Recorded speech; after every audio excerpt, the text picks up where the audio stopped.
Santo Domingo una vez más a este espacio de El Bolígrafo Rojo.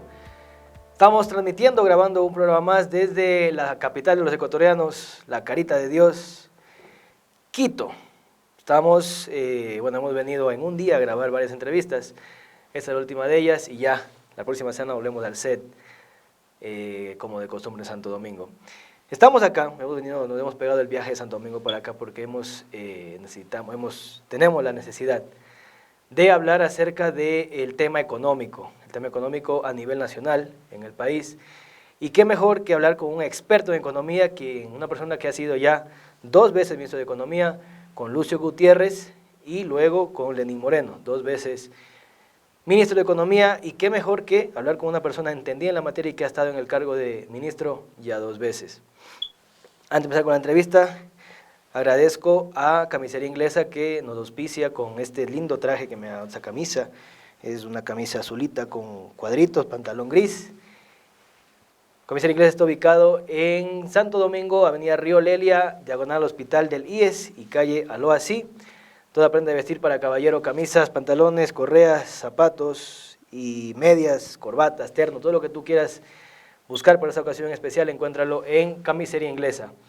De igual manera, Payless hoy me ha regalado unos zapatitos grises, que ya cuando se abren la toma 2 van a ver los zapatos hermosos de Payless. Las marcas más variadas, las marcas más elegantes en Payless están ubicados en la 29 de mayo y Sáchila, ahí también en el Paseo Shopping. Sin más, y para aprovechar el tiempo completo, ya que hemos venido hasta acá para grabar esta entrevista, doy la bienvenida al invitado esta semana, a una persona conocido por muchos, querido por muchos, entendidos en la materia económica, y no querido por otros que no tienen ningún conocimiento en economía o dicen tener. Esa es la gente que no lo quiere. Bienvenido, señor exministro. Qué gusto. Un gusto tenerlo aquí.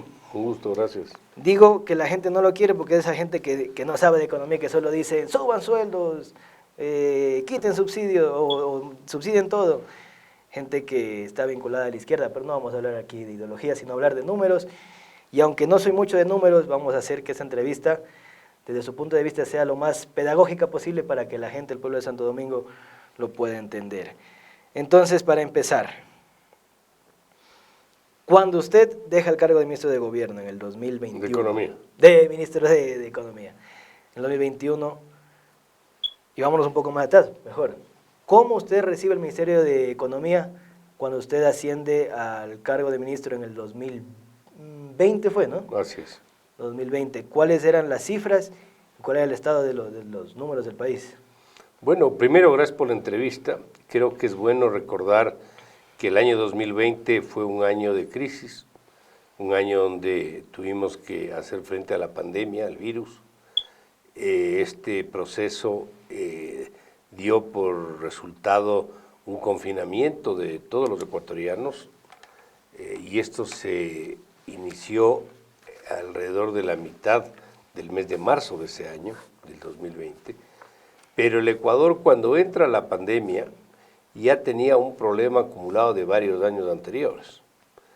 En los primeros días del mes de marzo de ese año, el expresidente Lenín Moreno ya hizo un anuncio público sobre un programa económico que se iba a aplicar porque teníamos alrededor de 4 a 5 años con un crecimiento económico muy bajo, yo le diría con estancamiento, inclusive con algunos años, con un año anterior que hubo caída de la producción, fue el 2016 o 18, no recuerdo exactamente, pero con otros problemas adicionales. Había un problema fiscal, el déficit fiscal cuando iniciamos la situación de la pandemia era más o menos 6 puntos del PIB, es decir, estamos hablando de alrededor de 6.000 millones de dólares, una cifra sin duda importante.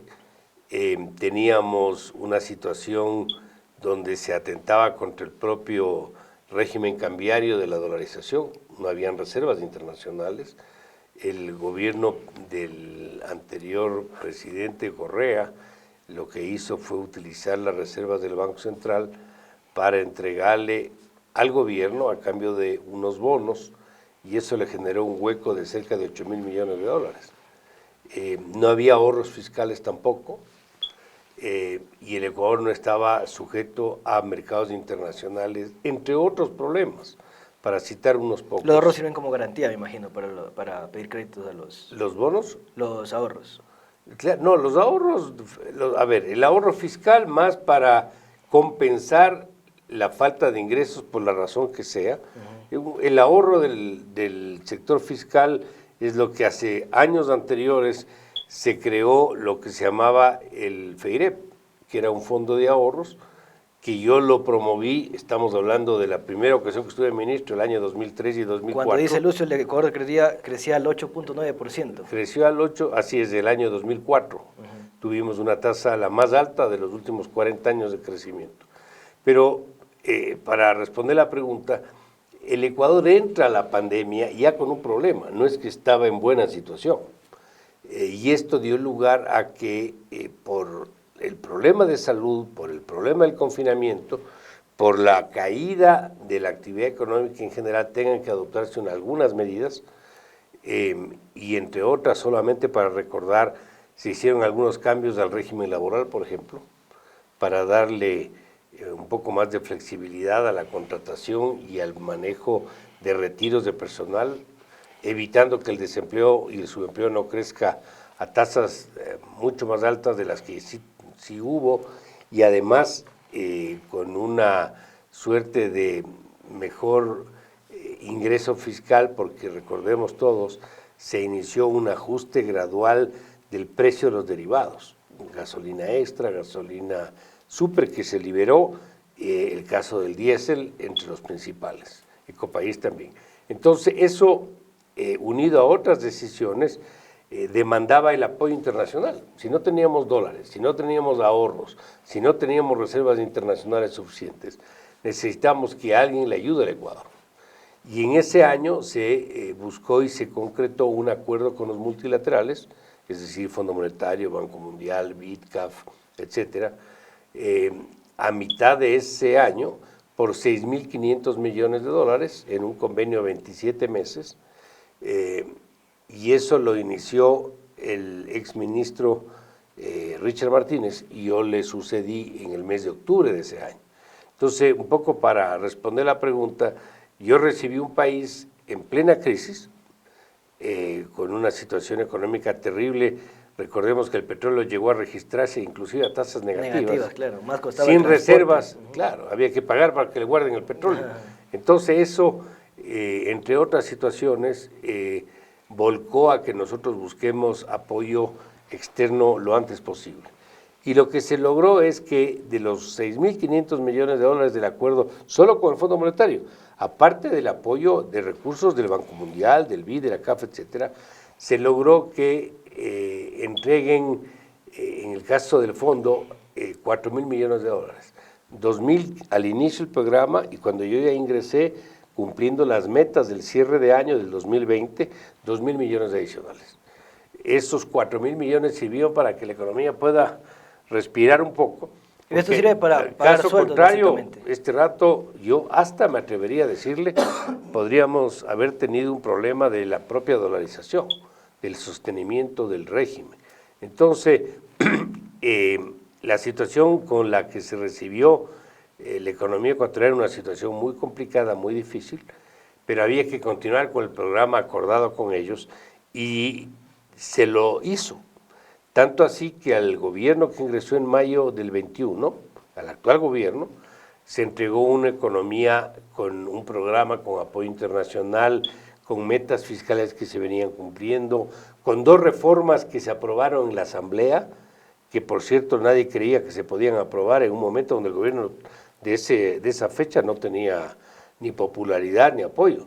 Se aprobó la ley de anticorrupción, que se llamó, que era unas reformas que eran atinentes a la ley integral penal, y la segunda, lo que se denominó públicamente Ley de Defensa de la Dolarización, que también claro. se logró. Nos habían negado 2 veces, y en una tercera ocasión, con una acción política intensa, con un lobbying político fuerte que se lo hizo a todo nivel, logramos la aprobación de la ley. Y es la ley que está vigente.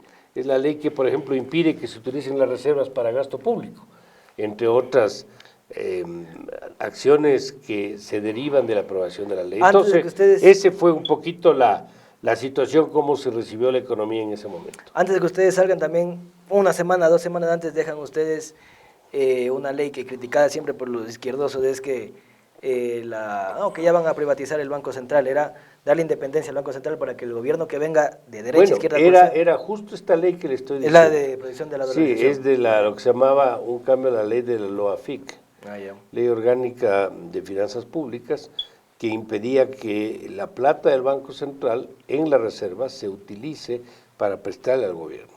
Eso ya se lo hizo. Y además recordemos algo, cuando se aprobó esa ley no sabíamos quién iba a ganar las elecciones. Claro. Había la duda si era Guillermo Lasso por un lado o era el señor Arauz, que estaba ofreciendo horrores. $1,000. Subir el ISD, subir el salario mínimo, horrores, un populismo pero a lo burdo, digamos. Y claro, había la necesidad de dejarle protegido al Banco Central, con obviamente su propia ley de independencia, que algo de eso se ha podido mantener. Se aprobaron cosas que yo no estuve muy de acuerdo, pero en lo grueso y en lo fundamental se lo preservó. Y eso es lo que se llamó la Ley de Defensa de la Dolarización, que es lo que está hasta ahora vigente. ¿Para qué sirven las reservas? En la época, la década robada, como dicen otros, y yo también lo digo, el señor que estaba de presidente en esa época cogió las reservas, lo que usted inició diciendo, cogió reservas, cogió ahorros y los gastó. Porque la gente dice, no, ahí están las reservas, pero ocúpenla para darla para medicina, para educación. Pero entonces expliquemos a la gente por qué es necesario tener ahorros y reservas. A ver, es una buena pregunta, fíjense. Cuando teníamos moneda propia, cuando había sucres, que lo usamos toda la historia nuestra desde que se inició la República, hasta enero del 2000, que es la fecha en que se adopta la dolarización como régimen y se utiliza el dólar como moneda de transacción normal. Las reservas internacionales eran el respaldo de los sucres en circulación. Es decir, usted tenía que guardar una coherencia entre lo que estaba circulando en sucres con las reservas internacionales en dólares en ese momento. El rato que nos dolarizamos y que se adoptó la dolarización, los dólares tienen varios bolsillos, pongámoslo así. ¿Cuál es un bolsillo? El bolsillo del pantalón suyo y el mío. Aquí tenemos $5, $10, $100, de lo que tengamos. Eso es parte de la cantidad de dólares que está en la economía. ¿Cuál es otra parte? Lo que está depositado en el sistema financiero. En los bancos, en las cooperativas. ¿Bajo qué figuras? Depósitos de ahorro, depósitos a plazo, cuentas corrientes, etc. Ese es el otro bolsillo. Y el tercer bolsillo es la plata que está en el Banco Central, que son las reservas internacionales. Pero esa plata que está en el Banco Central son los depósitos de los clientes del Banco Central. ¿Cuáles son los clientes del Banco Central? Los que tienen ahí una cuenta, es decir, ¿quiénes? El gobierno, la cuenta del Tesoro es en el Banco Central, se mantiene en el Banco Central, el Seguro Social, los gobiernos autónomos descentralizados, es decir, los municipios, las prefecturas, entidades del sector público autónomas, Petroecuador, etcétera, y algunos organismos internacionales. ¿Esto qué quiere decir? Que esa plata que está depositada tiene dueño. No es que el dueño es del Estado, el Estado es, o el gobierno, mejor dicho, es dueño de su cuenta, digamos.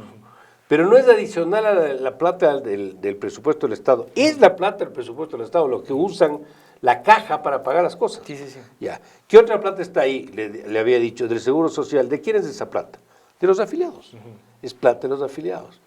¿Qué otra plata está ahí? De los bancos. ¿A través de qué? A través de lo que se llama el encaje bancario. ¿Qué es el encaje bancario? Es una proporción de los depósitos que está en el Banco Central. Por lo tanto, ese 5% en promedio, que es lo que está ahí, ¿eso a quién pertenece? A los depositantes del sistema financiero, vale decir bancos o cooperativas. Es decir, esa plata tiene un dueño.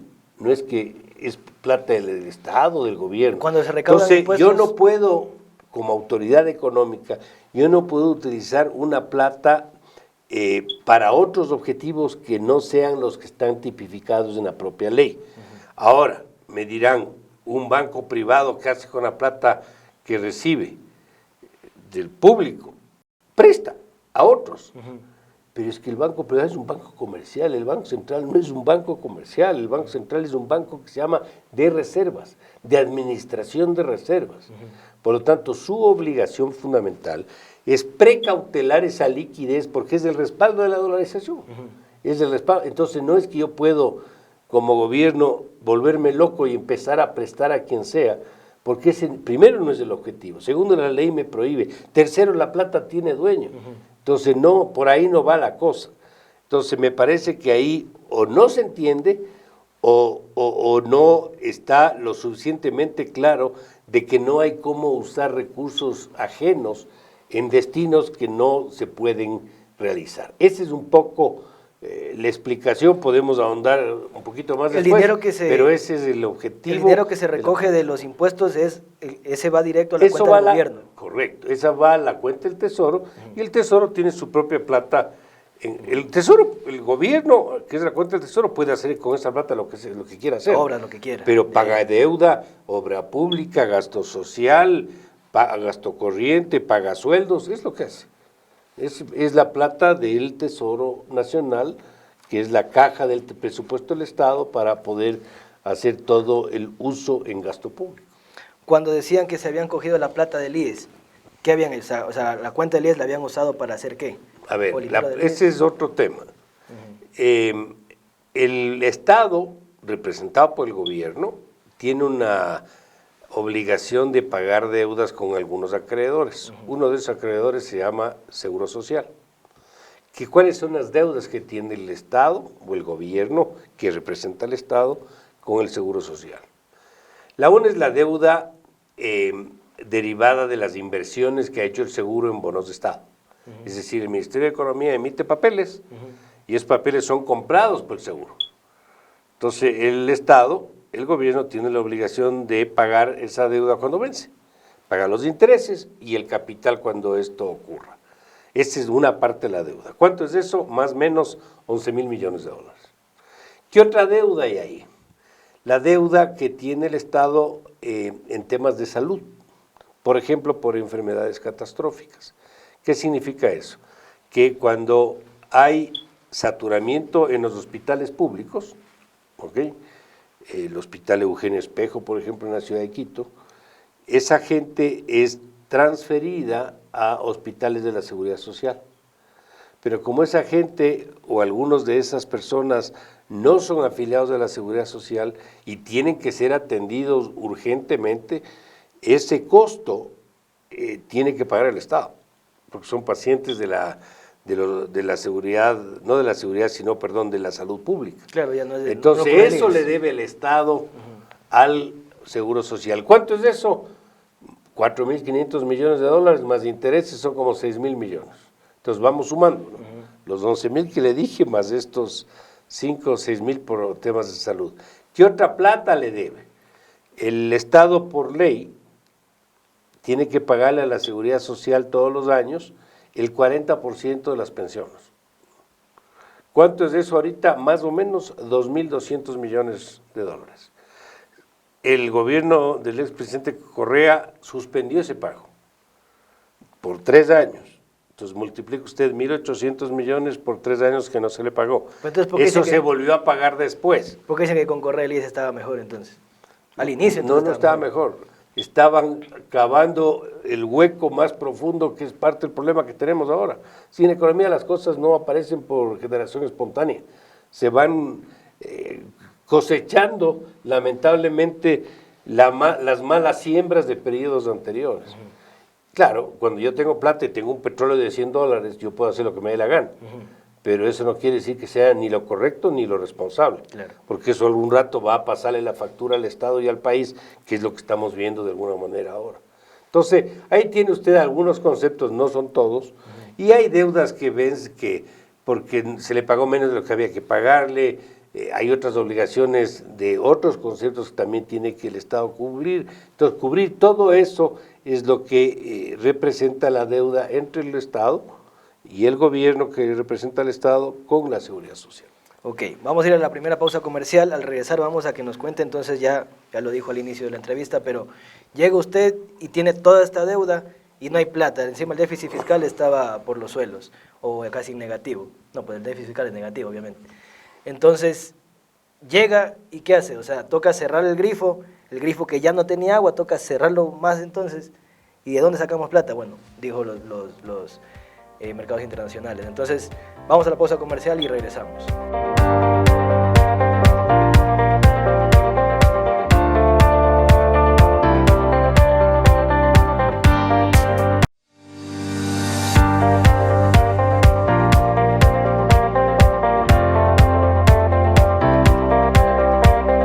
Regresamos al segundo bloque del programa del Polígrafo Rojo y vamos a responder la pregunta que ya al principio más o menos la respondió el señor exministro. Entonces usted llega y encuentra este escenario terrible de la economía, bueno, que ya más o menos Richard Martínez algo le había ablandado, algo había trabajado.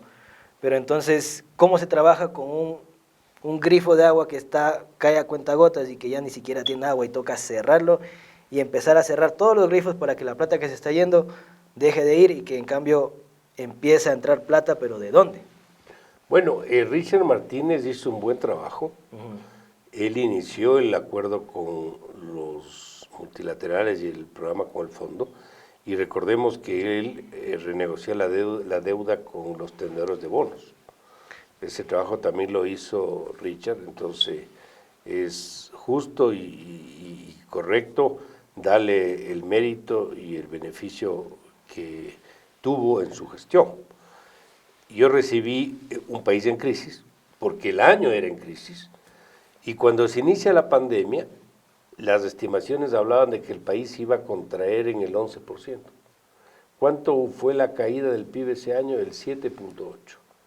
No digo que sea poco, fue una caída terrible, pero es menos que el 11%. Por lo tanto, esa mejoría dentro del problema se logró gracias al programa económico y al apoyo externo que se recibió. La plata que se le pudo ingresar a la economía, porque le hablo de los 4.000 millones solo del fondo, pero eso hay que sumarle la plata del Banco Mundial, del BID, de la CAF, y eso suma como 5.000 millones adicionales. Todo eso entró a la economía. Si no, la cosa se complicaba. Entonces, un poco para decirlo en palabras sencillas, a que nos entiendan, ¿qué pasa con un padre de familia que gana $1.000 mensuales, pero que sus gastos son de 1.200 millones? ¿Qué pasa ahí? ¿Qué es lo que ocurre? Un déficit de $200. Tiene $200 de déficit y usted puede dejar de pagar cosas.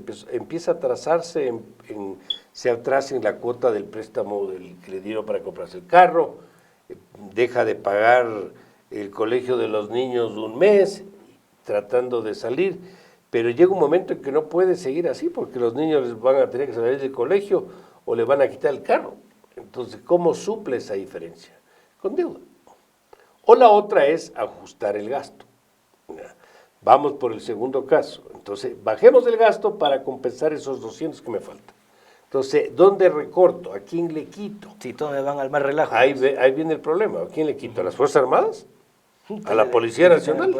¿A los médicos en los hospitales o a la justicia? ¿O a quién le quito? A la educación para que se levante el food y claro, ya para. Entonces, es un problema.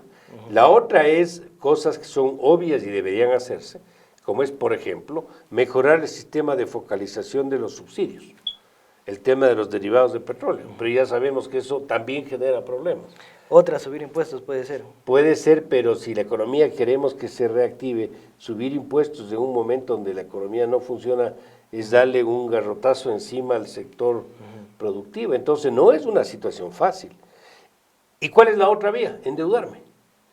Pero no me puedo endeudar irresponsablemente para que el día de mañana las autoridades que estén en funciones tengan serias dificultades en poder cumplir con esas obligaciones. Entonces tengo que ver con quién me endeudo y en qué condiciones. Entonces ahí escojo y digo, no, los únicos que me pueden prestar plata en condiciones adecuadas, plazos largos, tasas de interés bajas, no sé qué, son los multilaterales. Entonces tengo que firmar un acuerdo con el fondo. Pero ellos y me van a criticar y van a decir que yo he agachado la cabeza y que no sé qué, pero dentro del entorno eso es una opción menos mala, si podemos ponerle en esos términos, pero hay que cambiar la estructura de la deuda, y la estructura de la deuda ha cambiado. Fíjese que ahora casi la mitad de la deuda externa total es con ellos, con los multilaterales. Eso en el año 2016, si no estoy mal, era aproximadamente el 29%. Es decir, el 29% de la deuda externa era con los multilaterales, ahora es cerca de la mitad. ¿Qué quiere decir eso? Que no es que ha bajado la deuda mayormente en términos nominales, pero la estructura mejora. Es una deuda más saludable. Claro, es como que un padre de familia se endeude con la mamá a 2 años y después logra que alguien, otro banco, otra institución financiera, le preste a 10 años.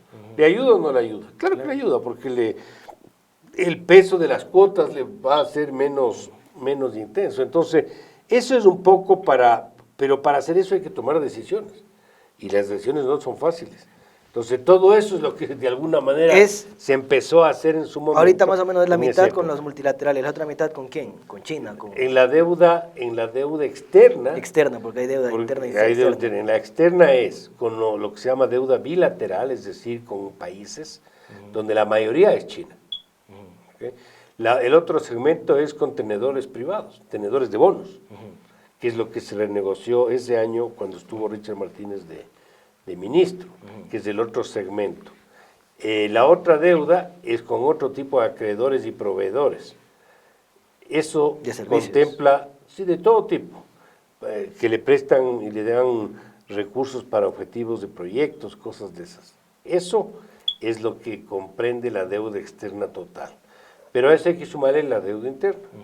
¿Cuál es parte de la deuda interna? La deuda con el Seguro Social. Con los municipios. Es para la deuda con los gobiernos seccionales también, que ellos también compran papeles internos. Hay otro tipo de pasivos también que están ahí. Hay atrasos. Cuando el Estado no cumple el pago, por ejemplo, de un contrato privado para la construcción de una vía o la construcción de un hospital o lo que sea, eso empieza a generar obligaciones del Estado y eso acumula los atrasos que tiene. Que hemos tenido atrasos por 2.000 millones. Este trabajito del ministerio no es tan simple. Pero cuando uno firma un acuerdo con un multilateral, los multilaterales siempre piden la carta de intención, que es yo te presto, pero para yo asegurarme de que tú me vas a pagar esa plata, necesito que tú hagas unos ajustes en tu país. Cuando usted va a pedir un préstamo a un banco, ¿qué le piden? ¿Cuánto gana? ¿Cuánto gana? Sí. A veces le pide un garante. Le dice, a ver, usted tiene estos ingresos, ¿en qué nomás gasta? Iguales son los multilaterales. Lo que pasa es que, ¿quiénes son los dueños del Fondo Monetario? Pongámoslo así, los dueños. Los que aportaron para la creación del fondo. El fondo se creó a raíz de la Segunda Guerra Mundial, 1945, en Bretton Woods. Ahí se creó el Fondo Monetario y el Banco Mundial. ¿Quiénes crean el fondo? Los países. Los que ganaron la guerra. ¿Y los países? ¿Para qué? Para crear una institución mundial que ayude a los países cuando entran en crisis, porque nosotros tuvimos como planeta Tierra la crisis de los 30, que fue una crisis producida entre la Primera y la Segunda Guerra Mundial. El crack del 29. Claro, porque recuerde que usted tuvo la Primera Guerra en el 14, vino la gran recesión mundial el 29-30 y tuvimos la terminación de la Segunda Guerra el 44, que es cuando da pie para la creación del Banco Mundial y del Fondo en el 45. ¿Cuál es uno de los creadores del Fondo Monetario? El Ecuador. El Ecuador, por su libre decisión, aportó para la creación. Pero claro, nuestra cuota de participación es de este tamaño. Claro. La cuota de participación de Estados Unidos es de este tamaño. Entonces, ellos tienen sin duda más fuerza ahí. ¿Y qué es lo que hacen todos los países? Precautelar de que esa plata que aportan los países al fondo se preste en la mejor forma. Entonces, cuando yo entro con un acuerdo con el fondo, le van a decir, ok, yo te ayudo, Ecuador, pero, oye, tú no puedes seguir gastando lo que estás gastando. Tú no puedes desperdiciar fondos de esta manera. Tú tienes que focalizar mejor los subsidios, etcétera, etcétera. Es decir, es un programa que el Ecuador igual tiene que hacerlo. Pero aquí lo hace porque también busca recursos del exterior. ¿Y qué respuesta le da usted a estos comunistas que dicen, no le paguemos la deuda al fondo, que son unos opresores, que no sé qué, mejor cóbrenles a los tenedores de deuda, que son los que tienen los que están explotando al país? Cuando nosotros tenemos una economía abierta al mundo, donde nosotros vendemos camarón a los chinos, les vendemos camarón a los rusos, les vendemos camarón a los norteamericanos, el 90% del camarón que se come en Colombia es camarón ecuatoriano, tenemos el banano, tenemos el petróleo, tenemos el café, tenemos las flores. Todos ellos que compran productos ecuatorianos y que permiten que entren dólares para que se mantenga la economía, son acreedores del Ecuador de alguna manera. Y si yo quiero mantener abiertas esas líneas, yo tengo que tener un entorno internacional adecuado. Yo no puedo ante sí salir al mundo porque digo que soy soberano y decir no le pago las obligaciones de la deuda. Se les cierran todos los mercados. Las sanciones. No le presta a nadie. Y termino yo con un remedio peor que la enfermedad. Entonces por ahí no va la cosa. Así no, esto no es de la brava ni es un tema. Esto hay que manejarlo con los criterios adecuados. Y si no quiero que el Fondo Monetario me preste plata porque me cayeron mal o lo que sea, hagamos bien las cosas, pues. ¿Usted cree que los países también van al fondo? Los países también no van al fondo. Los países que necesitan plata y necesitan que alguien les ayude van a solicitar un crédito y firmar un acuerdo con ellos. ¿Y cobrarle la deuda a los tenedores de deuda? O sea, nosotros tenemos O sea, siempre dicen, acreedores perdón, de deuda, obviamente que nosotros tenemos que pagarles, no es que ellos nos pagan a nosotros. Ah, ya, ok. Lo que puede pasar es que haya, por ejemplo, ecuatorianos que han incumplido obligaciones tributarias o que tengan fondos de dudosa procedencia, donde ahí el Estado, a través de sus autoridades, que normalmente no es el gobierno, sino ya las instancias de la justicia, la Corte Nacional de Justicia, la Fiscalía, etcétera, que son las encargadas, las entidades encargadas de restituir al Estado sus recursos. ¿A quién fue que se le condonó la deuda? Que decían que Rafael Correa también lo hizo en el 2014 y que luego Lenín Moreno también lo hizo y decían, ¿por qué les perdonan la deuda? ¿Internos? ¿De deuda interna o de deuda externa? Ambas. A ver, internas sí se han condonado obligaciones, por ejemplo, a deudores con la banca pública. Gente que no le pudo pagar al Banco Nacional de Fomento, que se llamaba en su momento, ahora se llama Banecuador, y que les perdonaron. Entonces, todas las deudas de hasta X valor están perdonadas. ¿Y la externa? Lo cual no es del todo sano. En la externa a nosotros no nos han condonado, pero sí nos han facilitado, por ejemplo, a través de esquemas que se llaman de conversión o de canje de deuda. Entonces, por decir, un acreedor X le dice al Ecuador, ya no me pagas, pero de los 100 que me debes, 50 dedícalo a programas de protección del medio ambiente en las Islas Galápagos. Entonces el Ecuador ya no le paga el de afuera, sino que parte de lo que debía afuera ese, utiliza para ese tema, para la protección de las islas, contra los temas de daño al medio ambiente y ese tipo de cosas. ¿Cuál es el estado de la deuda con China? Algo también hablaban en su momento de que la deuda china o que el petróleo que está bajo tierra, que ni siquiera sale todavía del que está bajo tierra, ya no es nuestro porque ya es chino. A ver, la China ha tenido una relación muy intensa con muchos países, incluyendo el Ecuador. No es que el Ecuador es el único que ha tenido la relación estrecha con ellos, sino es casi toda América Latina. Es más, es parte de su estrategia ingresar activamente en, por ejemplo, el financiamiento de proyectos o de recursos frescos para países de América Latina. Dicho esto, el caso de la China involucra unas obligaciones de aproximadamente 5.500 millones de dólares, de los cuales un porcentaje importante ha sido para proyectos grandes, por decir Coca-Cola o Sinclair, ¿ya? Y así puedo seguir. Y esos son recursos prestados por la China a través del Banco de Desarrollo de la China o el Eximbank de la China para un proyecto específico, en este caso una hidroeléctrica. Pero también le ha prestado al Estado. Pero, a ver, Y esos préstamos, muchos de ellos, se han estado, no le quiero decir con garantía de petróleo, pero muy pegados a la producción de petróleo, porque ahí siempre se firmaban dos tipos de acuerdos. Un acuerdo financiero, es decir, el Ministerio de Economía del Ecuador con el Ministerio de Economía de Tokio. Y al mismo tiempo, un convenio comercial entre Petroecuador, que es la empresa pública que vende petróleo, con el comprador del petróleo. Entonces, cuando usted ya se ponía de acuerdo en esto, se viabilizaba el crédito. Entonces, no era garantía, pero estaban Claro, tenía que ver. vinculados de una u otra manera, ¿no? Y eso es lo que se ha venido pagando. Usted me decía que no, todo el petróleo está entregado o garantizado. No es todo, pero porque usted el rato que ya paga una obligación libera la producción futura, ¿no? Pero eso es un proceso, digamos, ¿no? Hay que ver hacia adelante. Y no es que hay que tampoco patear la mesa y decir, ya con los chinos, nada. La China es el segundo país del mundo, después de Estados Unidos, representa el 12% del PIB mundial. Nos han prestado para proyectos, para el sector privado, para el sector público, en comercio exterior nos venden productos, les vendemos camarón.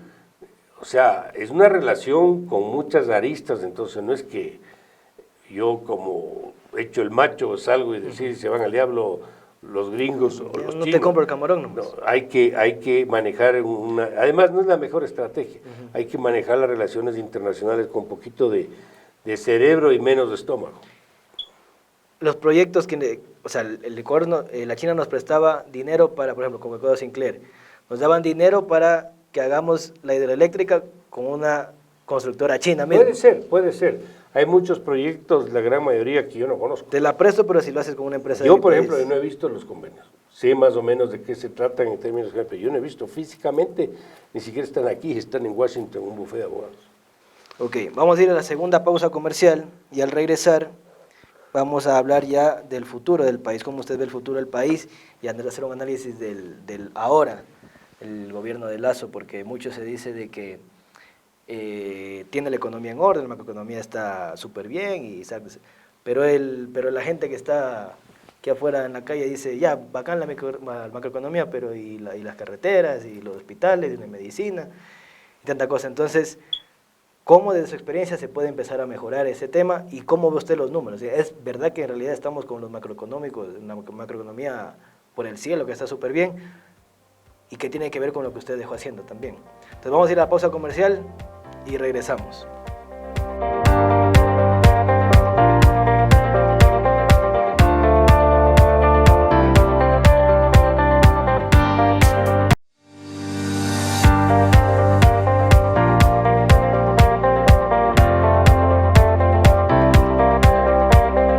Regresamos al tercer bloque del programa El Bolígrafo Rojo y vamos a hablar de la actualidad del país. Entonces, señor exministro, ¿cómo usted ve los números macroeconómicos del país?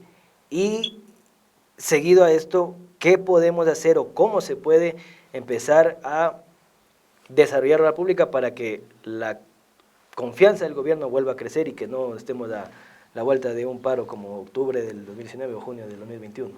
Fíjese, un programa económico hay que verlo en la forma de sobre qué base se inicia, cuál es la perseverancia en la aplicación de decisiones y cuál es la perspectiva futura. Digo esto para tratar de ilustrar de que no es que vino el gobierno actual y por arte de magia están mejor las cosas. Eso era imposible de lograr si no había una ruta por donde estaba transitando la economía. Es decir, ya estaba puesto, se había hecho la trocha por donde caminamos. Sin esa trocha era imposible. Entonces, este programa económico que se suscribió con el fondo y que se terminó cerrando con resultados exitosos en la práctica es un esfuerzo de dos gobiernos. Y eso es bueno, porque siendo con posiciones políticas distintas en varias cosas, hubo no solo la necesidad, sino el resultado de una continuidad en las políticas. Una de esas es la política económica. Entonces eso para empezar es un tema positivo. En el ámbito fiscal, el déficit fiscal fue superior a los 7.000 millones en el 2020, por la pandemia y por todo lo que ya hemos conversado. Bueno, eso bajó el 2021 alrededor de entre 3.500 y 4.000 millones. Pero esa baja no es el resultado de la gestión de este gobierno. Es el efecto rebote de la pandemia. Esto fue parte del programa que se venía ejecutando y ya y constaba en el presupuesto del Estado que se aprobó a finales del 2020 para aplicación en el 2021. Y eso era el gobierno anterior, no fue el gobierno actual. Entonces, en eso hay que ser también claros y justos. Se inicia el gobierno actual el 24 de mayo del 21 y continúa el programa.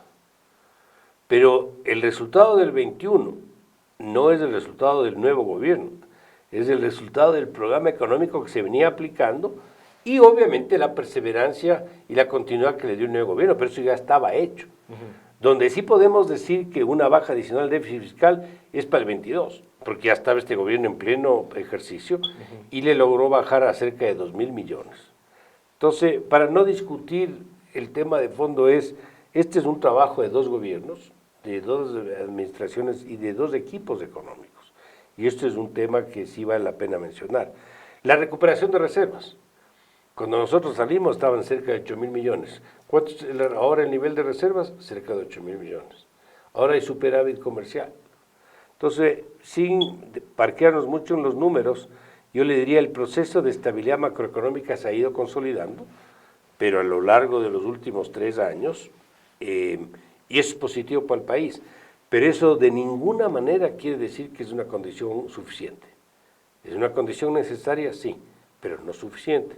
¿Por qué razón? Porque si ese orden macroeconómico de las reservas internacionales, del déficit fiscal, de los indicadores de comercio exterior, no decantan y el que va a un hospital sigue sintiendo que no hay medicinas o no hay cupo en la escuela para el niño o le asalta en las calles, obviamente, o no encuentra empleo, el ciudadano del común, de a pie que se llama, no siente el beneficio de ese mayor avance en la parte macroeconómica. Entonces ahí hay varios problemas de por qué ocurre eso. Uno de ellos es un problema de gestión. A veces cree que porque usted le da más plata a la salud, a la educación, vamos a tener mejor salud, mejor educación, eso no es verdad. Usted necesita ejecutar los recursos, necesita una eficiencia en el gasto, y eso lamentablemente este gobierno lamentablemente ha fallado y bastante. O sea, parte de los problemas que yo tuve en el pasado y las discusiones era que me pedían más plata, y yo decía, pero ¿para qué me pides más plata? Ni siquiera la plata del año anterior te pudiste gastar, ¿para qué quieres más plata? Y a veces cuando uno les entrega plata en exceso, se presta para otras cosas. Claro. Entonces, ahí hay un problema un poco estructural que no ha cambiado. Vea, fíjese algo, nunca se le dio tanta plata a la salud como en el año de la pandemia. ¿Y en qué terminó? Entre otras cosas, en problemas de corrupción en los hospitales. Entonces, es un error pensar que la plata resuelve los problemas. Si usted no le acompaña de una mejor gestión, de una mejor calidad del gasto público, de un tema más cualitativo que cuantitativo, los beneficios a la gente no le va a llegar. Entonces, esto, ¿qué requiere? Requiere, primero, que la economía crezca bastante más rápido de lo que está creciendo. El Banco Central apunta que este año creceríamos alrededor del 3%, 3.1%, pero las otras entidades que hacen estimación hablan del 2,5%, 2.7%. Es bajísimo eso. Claro, es muy bajo. Si esto es el crecimiento de Alemania o Finlandia o Noruega, decimos no está tan mal, es más, podría estar hasta bien, pero es porque esos países ya tienen cubiertas las necesidades de la mayoría de la gente. Ese no es el caso del Ecuador. El Ecuador tiene que crecer a tasa del 6% y permanente para poder resolver problemas como ¿qué? Pobreza, problemas como ¿qué? Subempleo, desempleo. En caso, crecer al 2,5% no le va a dar el espacio para poder hacer estos avances que se requieren. El otro problema que tenemos, que la gente lo ve un poco lejano a la parte económica, pero está vinculado, es el tema de la seguridad. Es difícil atraer inversión extranjera cuando hay estos problemas de que uno sale a la calle y no sabe si le van a matar o no le van a matar. Entonces eso es otro elemento que tiene que ser corregido. Eso significa en la práctica que hemos avanzado en temas de macroeconomía y de la estabilidad, sí, pero nos hemos parqueado en los otros problemas y ahí hay que hacer un trabajo muy intenso para empezar a revertir la situación. ¿Por qué no podemos crecer más? ¿O qué se debe hacer para poder crecer más? Para no crecer al 2 o 3%, sino llegar... ¿Qué debemos hacer para llegar al 6%? Fíjese, se hace mucho ruido de las ventas, que las ventas han crecido a tasas muy altas. Pero fíjese, yo le puedo decir a usted, le vendo este vaso a $1, y usted me dice, ok, yo te compro. A los 5 minutos me dice, ok, ahora yo te vendo a ti el vaso en $1.10, más IVA. Y yo te digo, ok, yo te pago el $1.10. Y después de 5 minutos yo te vuelvo a decir, ahora otra vez te vendo el vaso a $1.20. ¿Hemos vendido bastante? Sí, hemos vendido muchas veces, pero hemos vendido el mismo vaso, pues. La economía no crece porque tú vendas el mismo vaso, sino porque haya más vasos. Ya, entonces el PIB no son las ventas. El PIB es la producción de bienes y servicios finales, no es el pase de mano.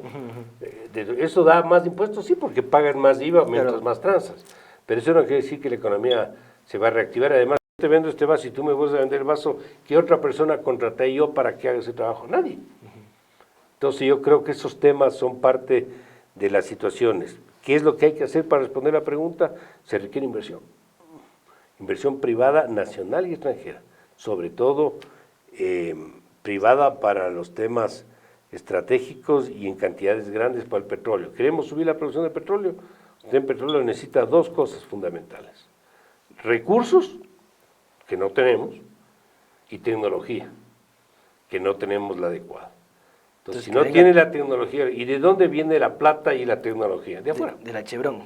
No sé si de la Chevron, pero de la economía internacional, que obviamente van marcando la pauta en estos temas. Pero entonces, esa es la forma como crecer más rápido para poder ir resolviendo los problemas. Pero deberían vender las petroleras extranjeras de acá, para que ayuden. Cada vez hay menos. Fíjese, hace unos 14 años, poquito más, la participación de las petroleras privadas era más o menos del 50% en la producción nacional. Ahora no pasa del 10%. Y la producción sigue siendo igualita. El único momento que subió la producción del Ecuador es cuando construimos el OCP, que eso fue el 2001. Ahí sí duplicamos de 250 a alrededor de 500,000 barriles diarios. ¿Cuánto estamos produciendo ahorita de petróleo? 490,000 barriles. O sea, parqueados ahí. Entonces ahí hay sin duda una necesidad de mayor presencia de inversión internacional. Privatizar el IES, privatizar la educación, privatizar las privatizaciones. La privatización, para empezar, está prohibida. Hay mecanismos de más participación privada, son las concesiones, son las alianzas público-privadas, hay la inversión extranjera que puedan participar en ciertas actividades. Todo eso son figuras que se pueden utilizar. Pero fíjese algo, al final del día, esto de la privatización que se vuelve una mala palabra, si la gente tuviera la seguridad de que entregar, por ejemplo, en concesión la operación de hospitales a un privado, a cambio de que la gente pobre que va a los hospitales públicos reciba la atención que se merece, probablemente apoyarían esas figuras. Es decir, lo importante es que los servicios públicos lleguen como deben llegar a la gente, eso es lo importante. Sea como sea que si sea. Eso, claro, ahora no hay cómo privatizar, pero hay otras figuras que sí se pueden aplicar, que podrían dar lugar a un mejor servicio. El otro, fíjese, las cárceles. Hay países que han privatizado el tema de las cárceles. A algunos les ha ido bien, a otros no tan bien. O sea, las experiencias son variadas. La operación de las hidroeléctricas.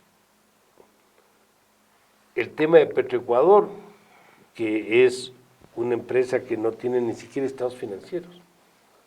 Es decir, yo creo que hay mucho por hacer y dentro de ese mucho hay que buscar cuáles son los mejores mecanismos para ellos. Si son las concesiones en algunos casos, pues puede ser. Si son las alianzas público-privadas, pues será eso. ¿Qué tal, señor presidente? Sí, aquí estoy con el señor Mauricio Pozo. Ah, ya le paso, dice que quiere que usted sea ministro de nuevo. Dígale que le agradezco mucho, pero yo he estado 2 veces ahí. ¿Cuáles serían las primeras 5 acciones que usted haría si llegase a estar en el puesto? Es que fíjese, hipotéticamente. Fíjese. El ministro de Economía es ministro de Economía y Finanzas. No es ni el dueño del país, ni es el presidente de la República y no es el dictador. Se mueve de acuerdo a las circunstancias. Si un ministro de Economía no tiene el apoyo del presidente para ciertas cosas, no de resultados.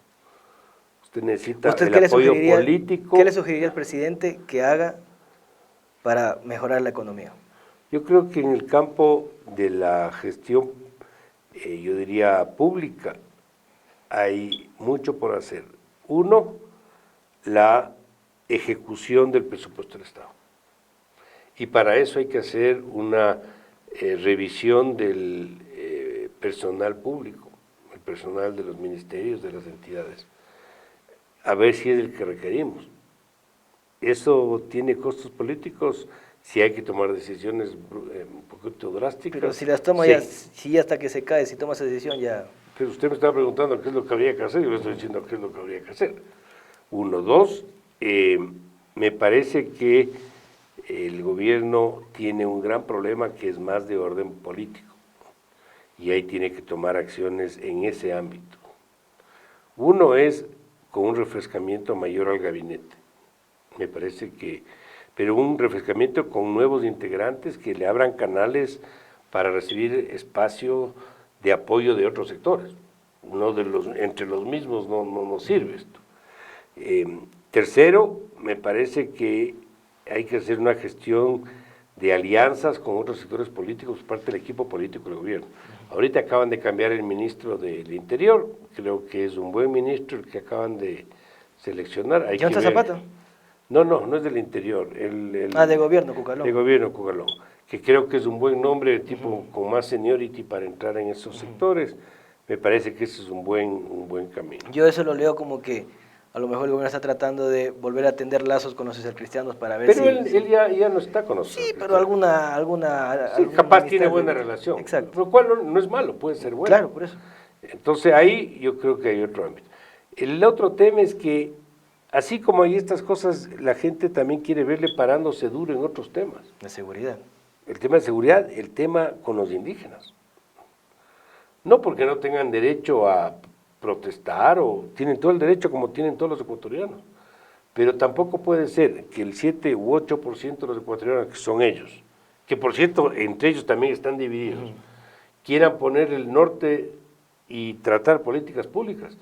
Si su interés son caminos vecinales, seguridad rural, insumos más baratos, líneas de crédito y mejores condiciones para ellos, está bien. Pero ¿y qué tienen que ellos que ver con manejo de políticas públicas? Temas petroleros, temas mineros, manejo de subsidios, o sea, creo, ¿y dónde está la representatividad en las mesas de diálogo de otros sectores? ¿Dónde están los artesanos, los industriales, los comerciantes, los constructores? Ellos no están ahí. Entonces me parece que ahí el gobierno ha estado, por ponerlo de alguna manera, un poco blando.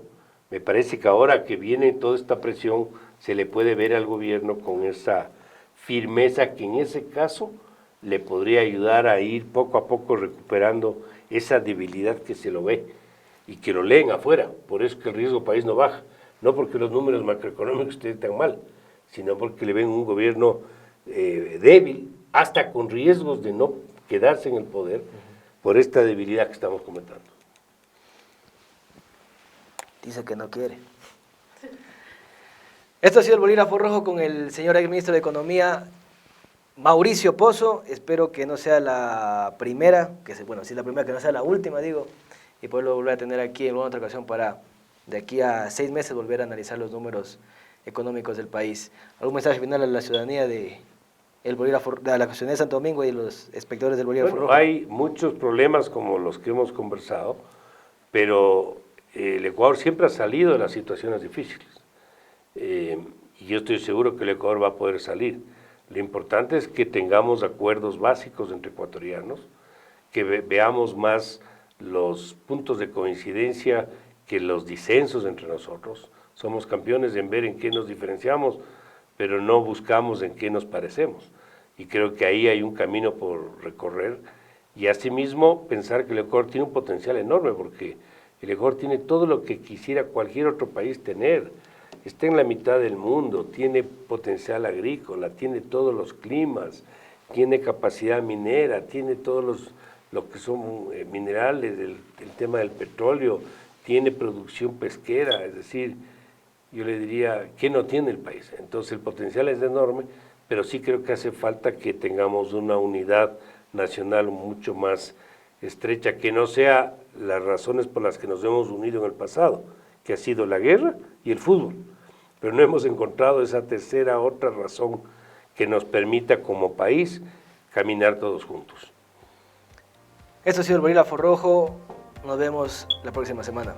Chao.